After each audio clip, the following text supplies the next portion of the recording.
Good morning from Seattle. I'm still here, North Bend, outside of Seattle, and it's first thing in the morning, and I probably look at it, but I had a lot to do today on my calendar, and I wanted to give you some feedback on Module 2 before you get too far away from it to make any difference to you. I'm also going to put up a reflection on your midterm exams. Most of you did great, but I'm going to save that for a separate video because I've got a lot to say about Module 2. Okay, so these are just random thoughts. They're in no particular order. I took these notes as I read through your Module 2 blog posts, and it made me realize that these are things that we need to just cover a little bit. So the first thing that came to my mind was, why is innovation necessary anyway? You know, in Module 1, you identified features that you personally associated with innovation in each other's stories. And then in Module 2, the readings looked at 7 different projects that are all considered to be innovative.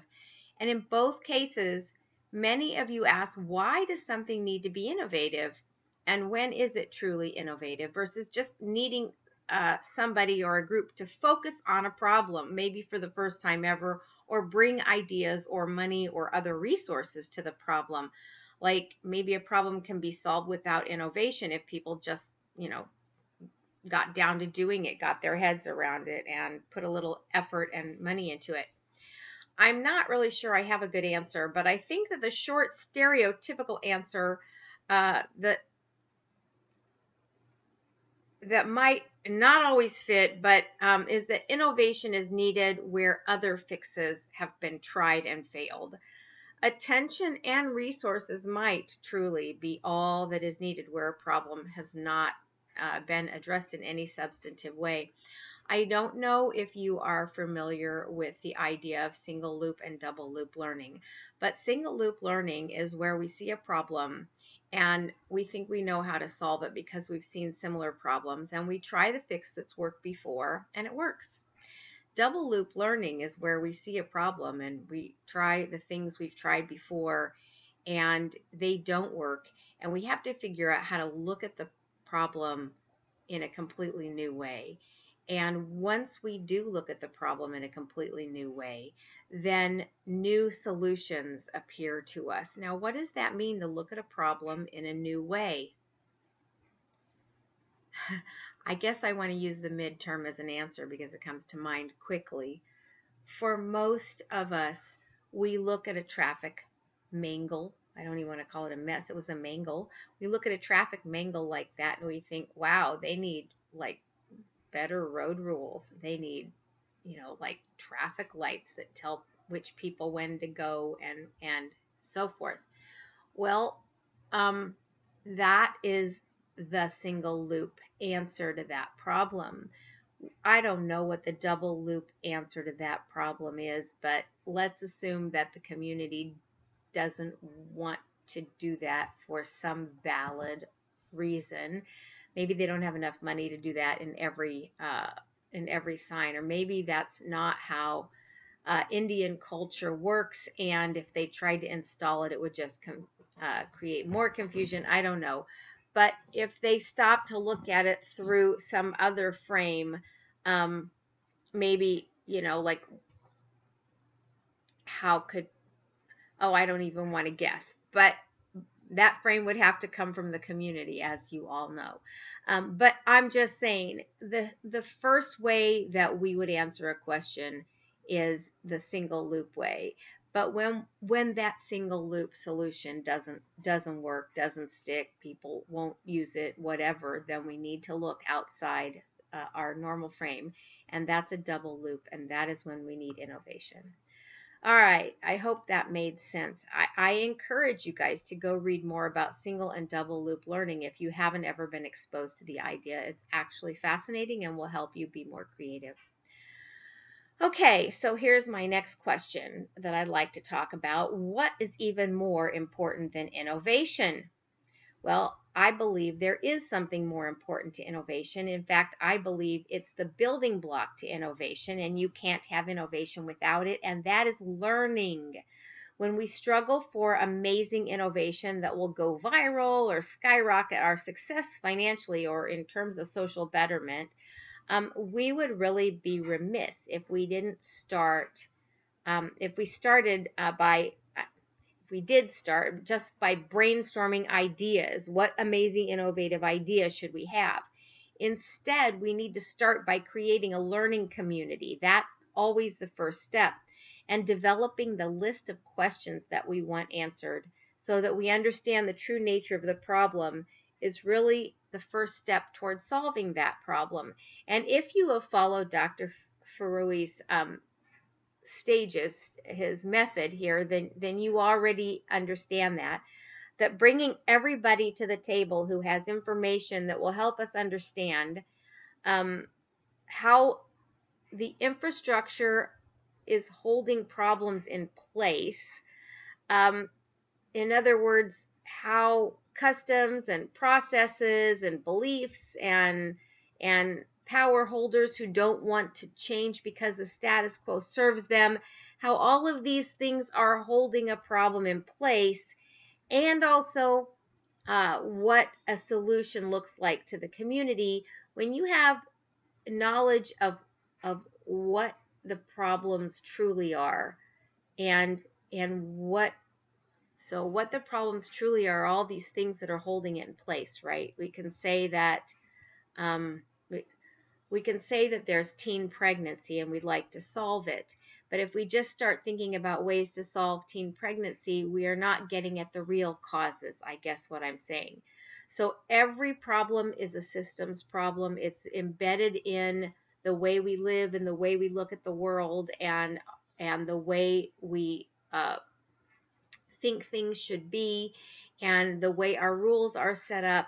And we have to figure out which pieces of our social, cultural, economic infrastructures are holding teen pregnancy in place.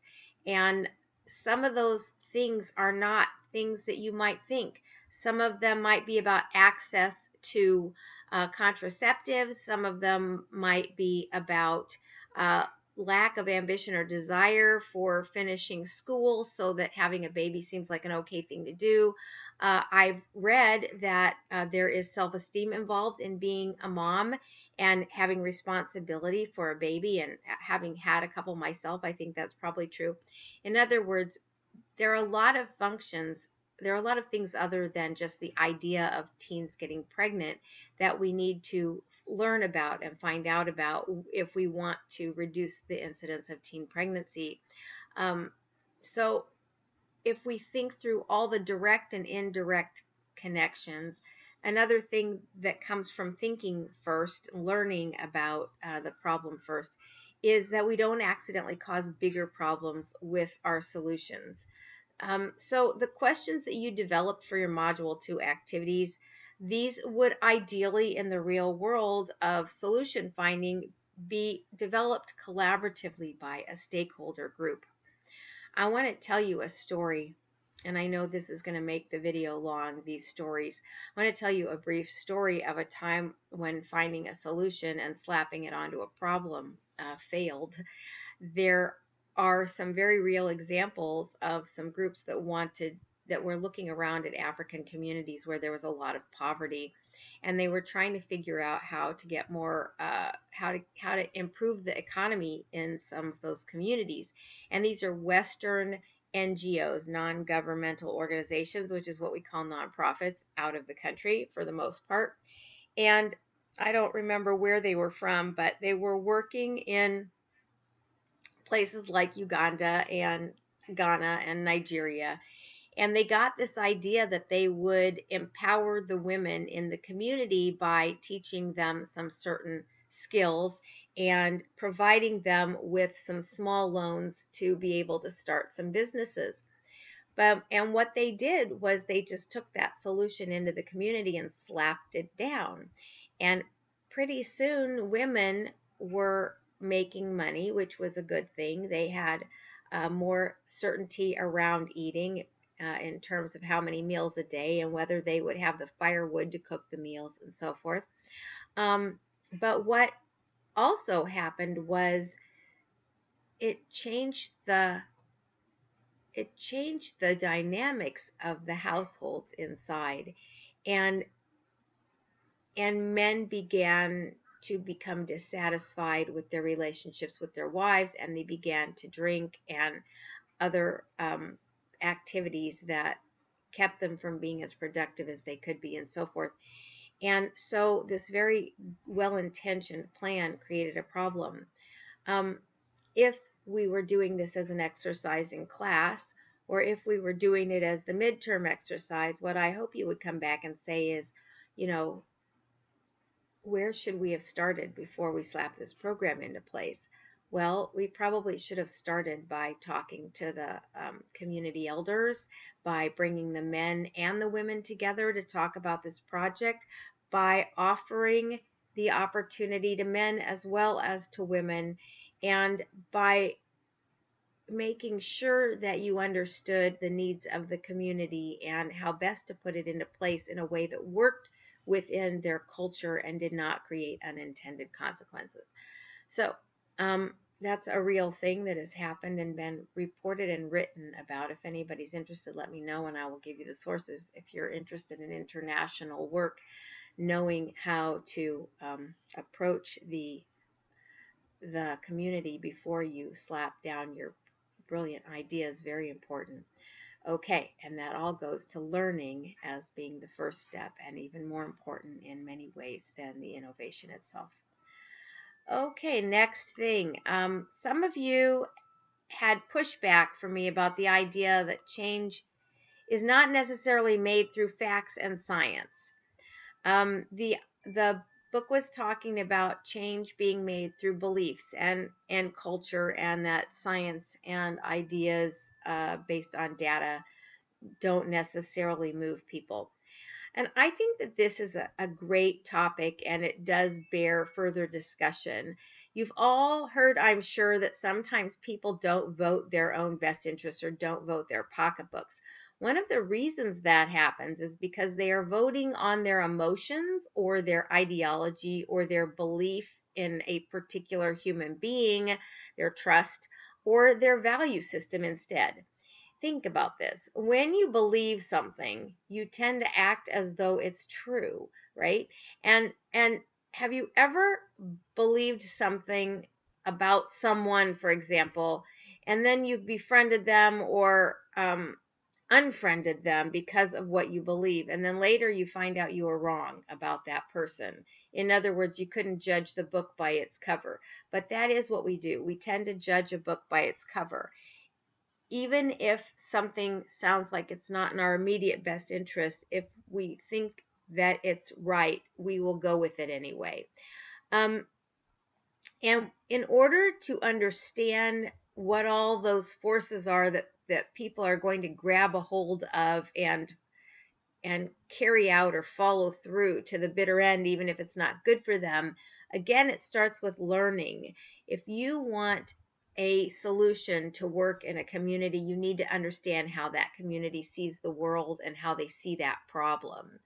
And we really do have a difficult time letting go of things that we feel are right, or we've attached to our belief system and have nostalgic or value meaning in some other way. It's just the psychology of human beings.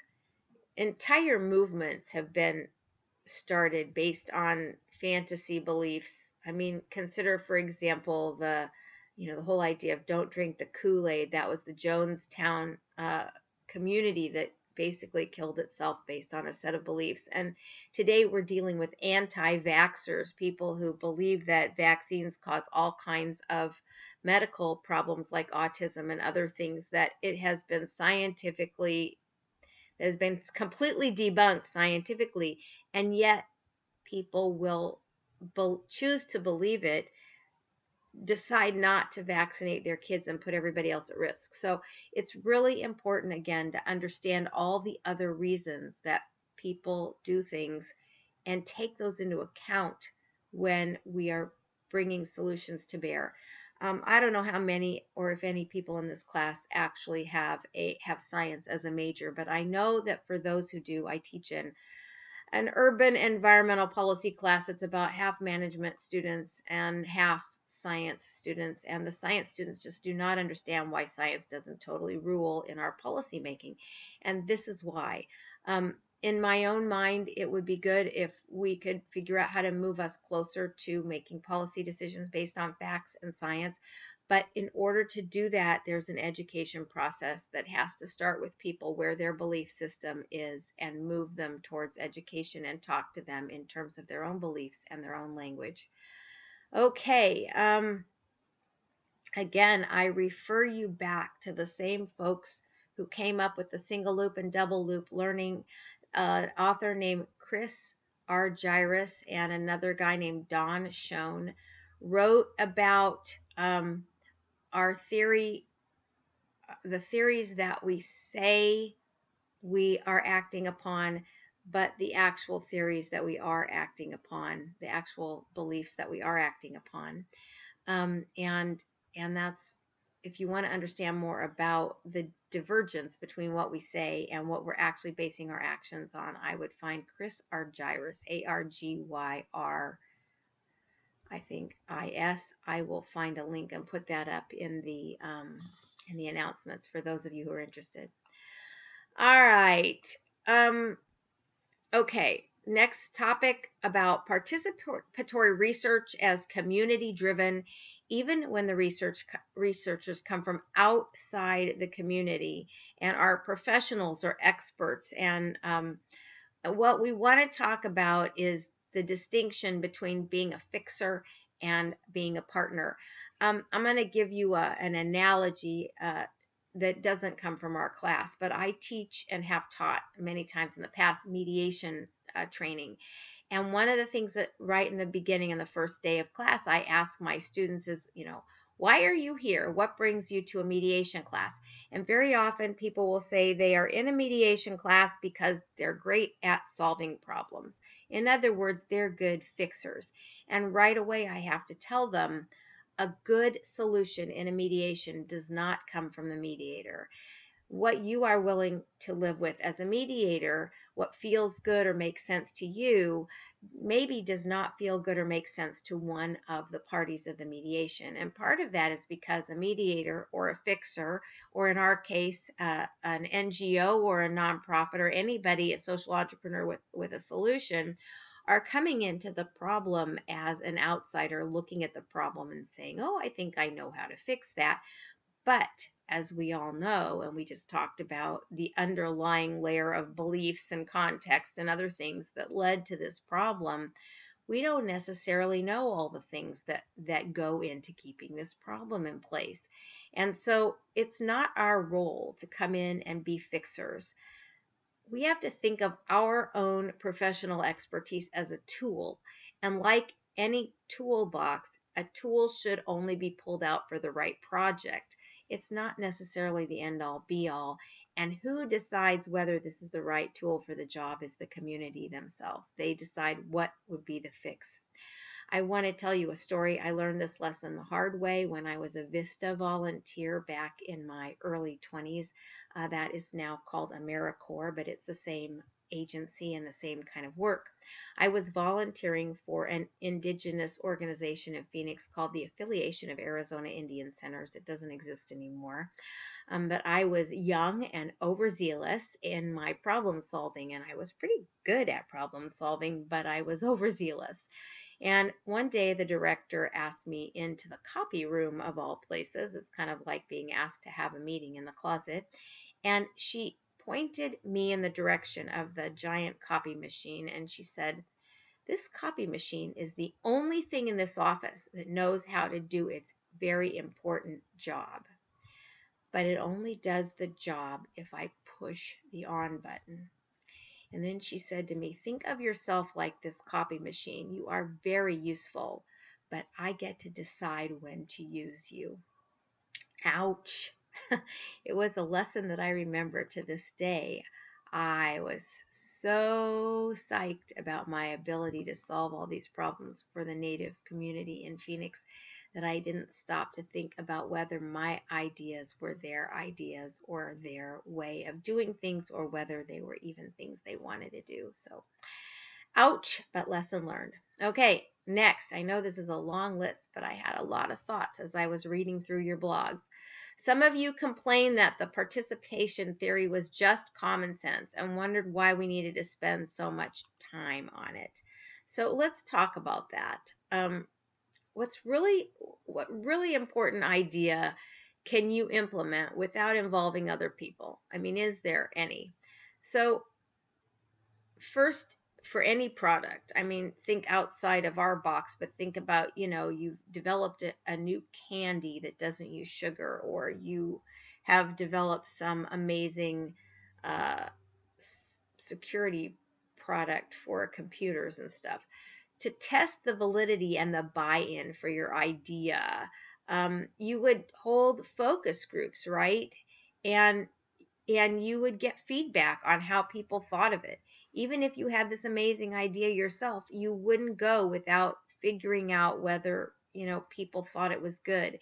And then you would pilot a release of the project. In other words, you would implement your idea on a small scale and see what the problems were and how, what people reported back to you and how the thing needed to be fixed before you could actually report it back on a larger scale.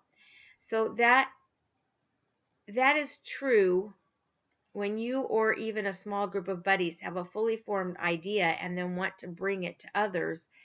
You have to start your participation, um, right where you are, I guess. And it is probably better actually if an idea is developed with the help of those it will impact, if the idea comes from a facilitated discussion or other process of learning. But that isn't always the case, and we don't want to throw out great ideas just because they didn't come right out of the community. But let's think about what might happen when new people are brought into a conversation. Okay, so we already know we need to bring people into the conversation. But you guys have an idea. Let's think of you as a little group of friends or whatever with this great idea, and you're going to bring it to the community. And now you know you need to get their input. So here you go. You set up these focus groups or you bring them in. So what might happen? Let's be prepared for this. And this is part of the reason to talk about these participatory things. The community might hear your idea and just love it, right? I mean, they might. You might have hit the nail right on the head. As is, they might say, yes, let's do this. But there are other possibilities. They may hear your idea and knowing their own community or knowing past experiences of trying to solve this problem, they may suggest a variation on your original idea. And at that point, you can either have like a ton of ownership in your idea and feel tension and be upset that they're not grateful, or you can like be open-minded and ask them questions about, why they feel that variation would be better. And frankly, brainstorming and diverse knowledge base makes for better ultimate ideas. Hopefully, you would be open to their variation. Although, if you could see a reason why that wouldn't work, then you would let them know and there would be a dialogue back and forth. Learning the value of participation, learning to tweak ideas based on the input of others, based on culture or social factors, that can help a new idea succeed. And and also there you can create processes to evaluate new input and information so that everybody stays on mission, even if the design project takes a left turn to accommodate the community that you're now talking to. Anyway, the point is two things can happen when multiple people get involved. Well, one thing will always happen, and that is when you involve more people, you're going to get new ideas and people focusing um, on other ways of looking at the project that you have, and you're going to have to be open-minded enough to accept that. And so two things can happen. Either you can have a lot of tension and the whole thing will fall apart, or you can be prepared for what participatory process means and be ready to be open. And that's, I think, the biggest reason why we're talking about this is one, why do we need participatory process? And two, what's going to happen when you get there? Are you going to be prepared to have your ideas tweaked? And hopefully you have, by being aware through this class, you will be open to that and more likely to come up with a durable idea that your community will accept, particularly because they help develop it. Okay, we're getting down to the wire here. I've got two more ideas, and I know this is kind of long, but I think these are all important topics. Okay, someone questioned the idea that being critical empowers. And that came from a statement in the reading. The author stated, empowerment is closely tied to the process of becoming critical. So the author goes on to say that being critical brings the organization together, which creates empowerment. I think the problem here for some of you was the use of the term critical. There are often words that we use one way in lay language or out in the community, but have a particular meaning in academia or in a particular discipline. And that is true of the word critical. In academic writing, the word critical comes from the same root as the word critique and is not about criticizing or cutting down or talking about what's bad, the way we use the word critical in mainstream language. The word critical and critique are about working carefully to understand the way in which something is situated in the community or culture or in practices or processes that are existing. It's thinking critically, not thinking in a denigrating way, but thinking what we mean when we say critical thinking. We are not thinking about criticism in the normal way. We're thinking about really peeling back the layers of the onion to understand something. So that's why being critical is important in this situation, not because we're being negative, but because we're peeling back all the layers of the onion, again, to make sure we understand how a problem surfaced and what is holding it in place. Okay, last thing. The main lesson of this course is that the correct view from which to approach the problems of the people you want to help is their view, not ours. That is the point of participatory method of ABCD, asset-based community development. We bring resources, we bring ideas, we bring tools that the community may or may not decide to see as helpful. We bring a willingness to be allies. What does that mean to be an ally? It means we are not the source of the solutions, but we are a source of help and support, and we share what we know when we can. They bring local knowledge of their own needs, of their own community, of their own culture, of their own problems.